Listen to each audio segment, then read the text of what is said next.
Hello and welcome to your basic JavaScript course for beginners.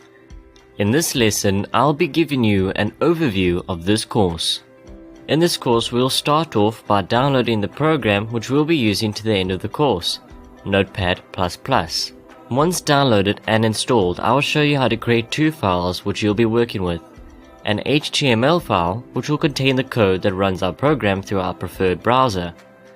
Once the code is completed there, we will simply leave it for the remainder of this course. Once the code is completed there, we will simply leave it for the remainder of this course. We then create a JavaScript file.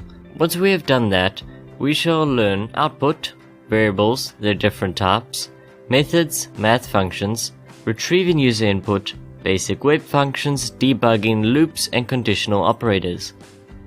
All of this may sound a little overwhelming, but once more I can assure you that they sound a lot more complicated than they are. You will learn how real programmers code, the different tricks as well as the important differences that separate bad programmers from good programmers. The course is focused on practical work and experimenting with code is encouraged.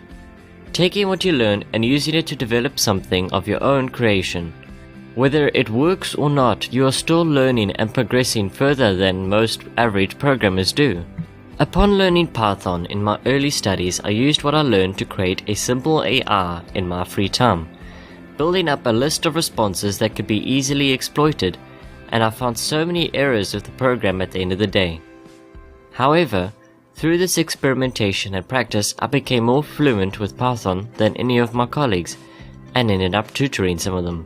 So with this in mind, doing your own thing is not only helpful for this course, but by the end of the course you would have mastered everything in no time. That concludes this lesson. In the next video, we'll download and install Notepad++.